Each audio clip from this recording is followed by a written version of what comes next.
Assalamualikum Warahmatullahi Wabarakatuh. My brothers and my sisters, in this video I am going to continue to explain the biography of Prophet Muhammad sallallahu alaihi wasallam, where I will talk about the heads of the Quraysh challenge the Messenger sallallahu alaihi wasallam, and Abu Jahl passes the judgment on him. Still, the Quraysh had hope. This was because the Prophet ﷺ had not clearly rejected their offers in a way that would completely rule out on an agreement. One day, they gathered behind the Kaaba after the sunset for a meeting and sent a message to the Prophet Muhammad ﷺ, inviting him to attend. When he came, they presented him with the same proposals that Utbah had done previously. He made clear to them that none of these applied, that he was merely a messenger, conveying the message of his Lord. If they accepted, then it would be benefit them in this life and the hereafter. If they rejected it, then he would be patient until Allah judged between them and him. Then they asked him to produce a sign, asking his Lord to either move a mountain for them, level the city, make the dawn appear, or bring to life some of the dead so they would believe him. He responded in a similar manner. Then they told him to ask his Lord to send an angel to them, testifying to his words, bringing gardens, treasures, and castles of gold and silver. He answered again in the same manner. Then they asked him to bring a punishment that he makes a piece of the sky fall down upon them. He replied, that is up to Allah.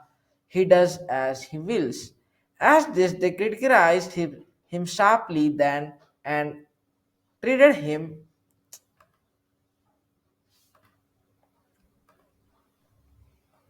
At this, they criticized him sharply and threatened him, and he went away grieving and upset. After he had gone, Abu Jahl, the arch enemy of Islam, addressed them, O people of Quraysh, it seems that the Muhammad is determined to go on finding fault with our religion, degrading our forefathers, discrediting our way of life, and abusing our gods. I bear witness to our God that to rid you of him once and for all, I will carry a heavy rock and drop it on Muhammad's head while he is in prostration. Abu Jahl said, I am not afraid of whatever his tribe Banu Abd Manaf might do. The unfortunate audience approved his plan and encouraged him to translate into an action. In the morning of that following day, Abu Jahl lay waiting for the arrivals of Allah's Messenger sallallahu alaihi wasallam to offer the prayer.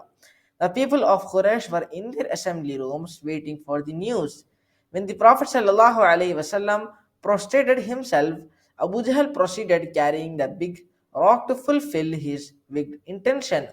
No sooner had he approached the Prophet ﷺ than he turned back, pale faced, shuddering with his hands straining while the rock dropped. The people watching hurried forward, asking him what was wrong. He replied, when I approached, a male camel, unusual in figure with fearful canines, intercepted and almost devoured me.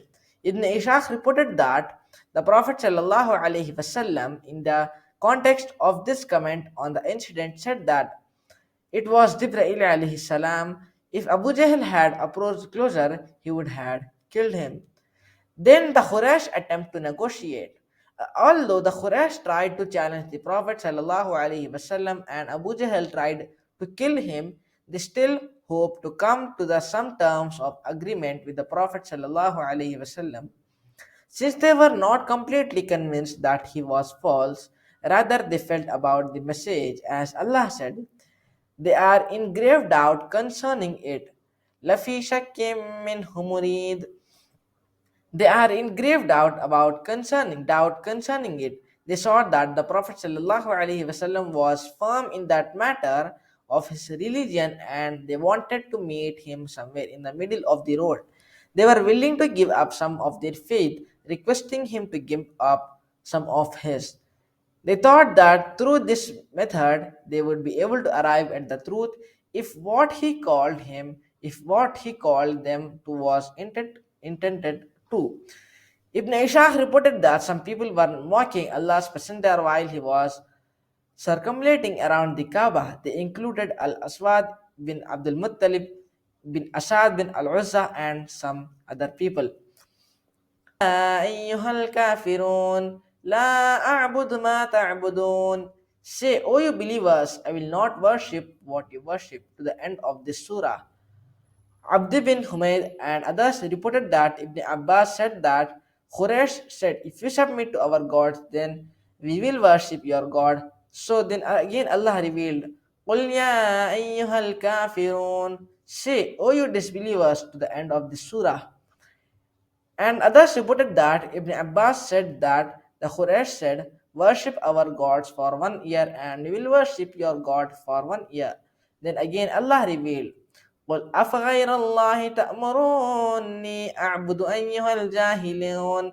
Say, it is other than Allah that you order me to worship, O you fools. So my brothers and my sisters, this is all for this video, and Jazakallahu Qairah for watching this video, and I seek forgiveness from Allah if I have done any mistakes while explaining the biography of Prophet Muhammad sallallahu alaihi wasallam. So Jazakallahu Qairah for watching this video, and I will see you in another video.